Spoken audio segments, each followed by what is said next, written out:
So what's up? Kamusta? Ayos ba tayo dyan? So nandito tayo ngayon sa may Honda Baliwag branch para sa update natin dito sa motor na to. Ano nga ba to? Ito yung Honda Beat 110 Special Edition. Ito yung bagong release ng Honda ngayon. So umpisahan na natin yung vlog ngayong araw na to. Ayos na ayos siya. Let's go! Time to grind, get inside your mind. Yeah, we working overtime, that's the only way to climb. We gon' make it in our prime, signing on the dotted line. Cashing checks left and right, that's the way I'm living life. I feel alive when I got it. Okay na. Thank you. So what's up? Ayun, nandito tayo ngayon sa may Honda Baliwag branch. Ito yung kanilang address. Okay, dito lang to sa may Baliwag loob. Ito yung simbahan, tapos ito yung papuntang Bustos dito sa part na to. So yun, meron tayo nakita ngayon. Ito yung bagong nirelease ni Honda. Ito yung Honda Beat na napakaganda, Honda Beat.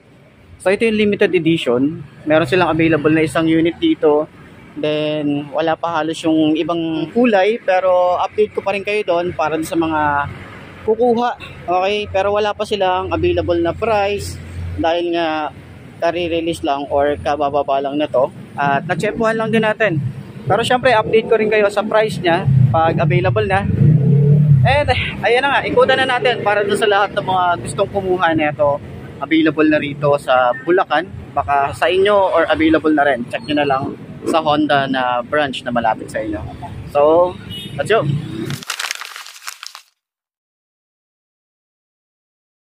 At ito yung itsura ng ating front view para dito sa handlebar.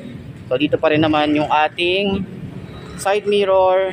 Ayan, dito sa part na to, yung kanyang brake fluid. And then mapapansin natin dito, may mga lining, may mga edges. Ganda ng combination, mukha siyang Gundam talaga yung datingan. Meron tayong brake lock dito. Laking tulong kasi itong brake lock na to para dun sa lugar na pababa or pataas yung pagpaparkingan natin. So maganda yan. Pagbaba natin, meron tayong matte finish dito. Ganda rin ng lining. And meron tayong Honda Beat na makikita rito. At isa sa mga nagustuhan din natin, yung kanyang headlight. So mapapansin natin, meron tayong 50 anniversary ng Honda. Ayan. So meron tayong decal dito. Decals din dito. Dito rin sa side.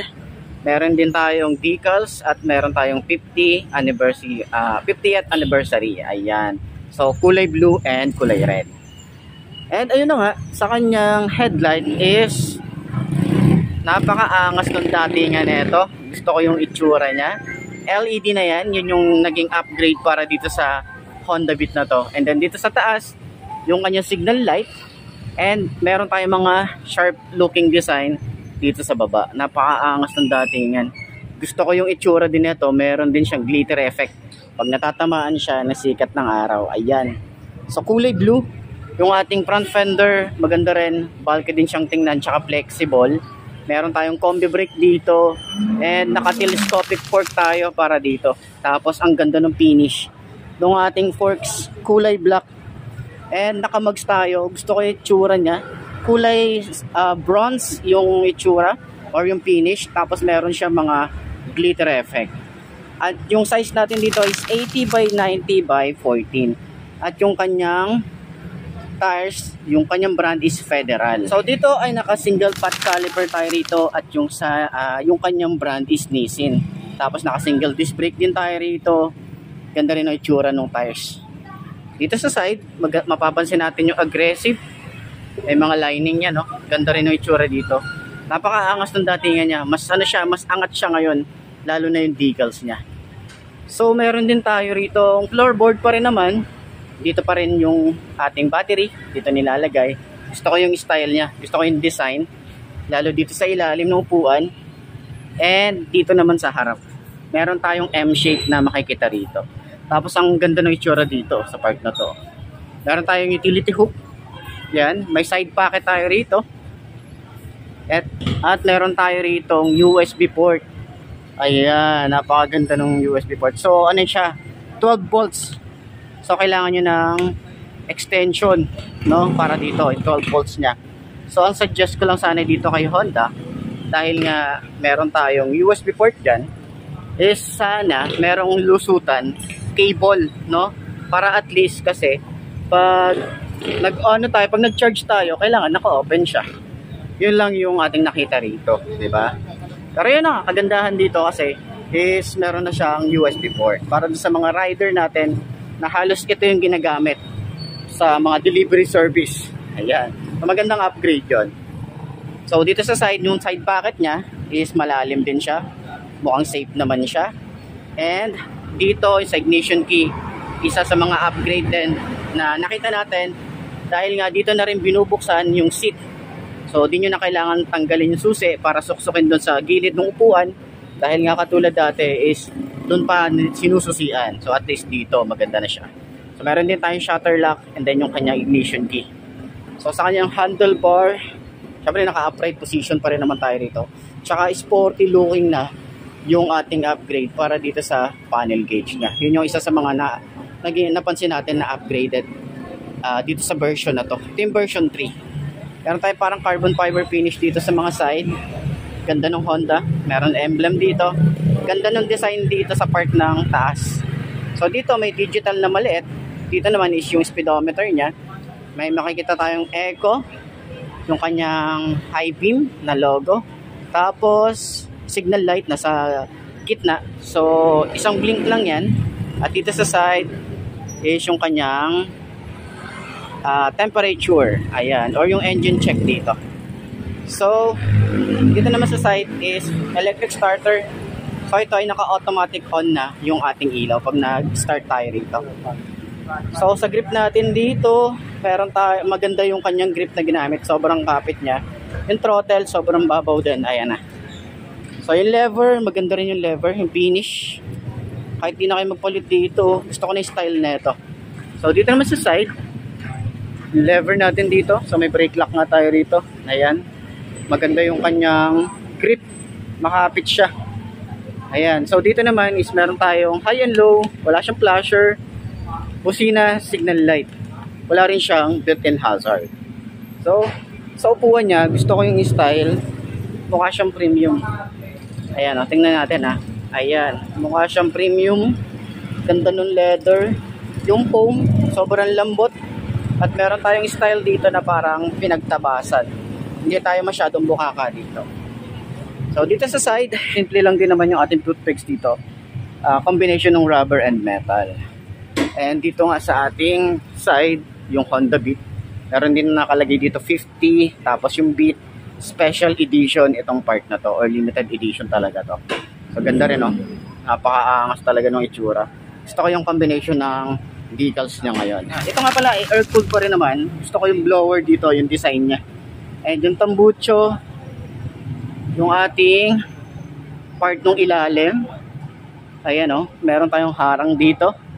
Tapos maganda rin yung kanyang tires.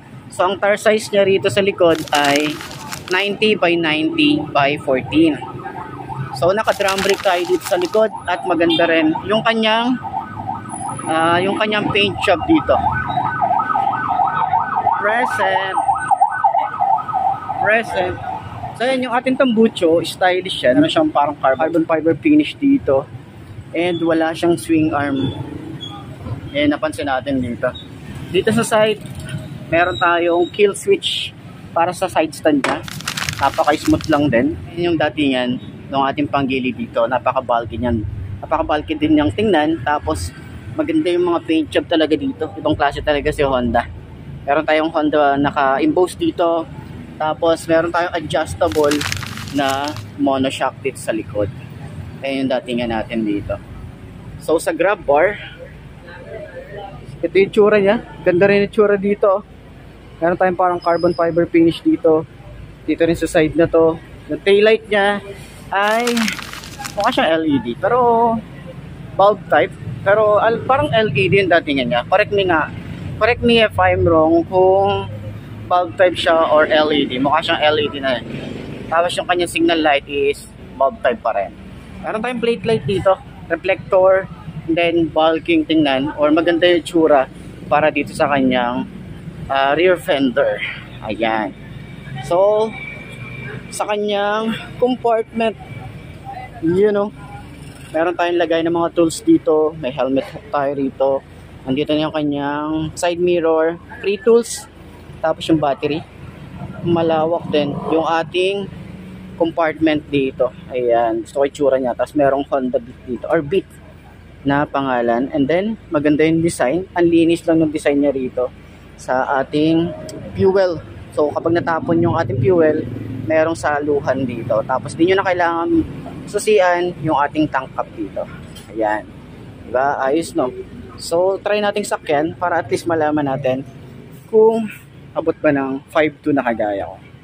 Ayos yan. Goal in sight, chip away, I gotta fight. Ain't nobody else in sight. Man, I think I see the light. Yeah, that shit is so bright. Follow me, I got the guide. See you on the other side, son. Ain't nobody know what I've been through. Ain't nobody know what I can do. I'm ready to go into battle. I'll put on a show, razzle dazzle. I'm about to take off. Never gonna stop till I'm chilling at the top, yeah. No, I'm about to take off. Never gonna stop till I'm chilling at the top, yeah. So get out my way, I'm here to stay. You can try and... So ayan, side stand natin. So mga madali nga lang din pala siyang i-side stand. Tapos madali lang din siyang i-center stand. Try natin i-center stand ulit. Ganyan siya. Ayan, sobrang dali lang niya i-center stand. And try natin sakyan. 5'2" yung aking height. Ayan yung itsura natin. So lapat naman tayo rito. Tsaka maganda yung upuan. Okay na okay. Yung kanyang shock, sobrang lambot ng shock nito. All goods, ganda. Turning radius niya, quality din. Okay na okay din. So ayan, meron tayong floorboard dito. Maganda yung design. So puntahan nyo na lang dito, no? Para sa lahat ng mga gustong kumuha nito is update ko kayo sa price niya, dahil nga wala pang updated na price para dito sa may Honda Beat na special edition. So nag-iisa pa lang to ngayon, no? Puntahan nyo na lang din dito para doon sa mga magpapareserve dito sa may Honda Baliwag branch. Ayos na yan. So yun nga mga best, no? Ito na ba ang motor na babagi sa'yo? Kung ito na nga ay markahan mo na at mag-subscribe ka na sa aking YouTube channel, i-click mo na rin yung notification bell para updated ka sa lahat ng videos na upload natin dito araw-araw. So laging tatandaan, wala sa brand ng motor ang tatagal yan. Kung di na sa pag-aalaga mo yan, tatagal yan, ayos na ayos yan. So kita na lang ulit tayo bukas. I'm Mark D. Ciao. Maraming salamat sa inyo. Bye-bye. Gonna stop till I'm chilling at the top, yeah. Gonna stop till I'm chilling at the top, yeah.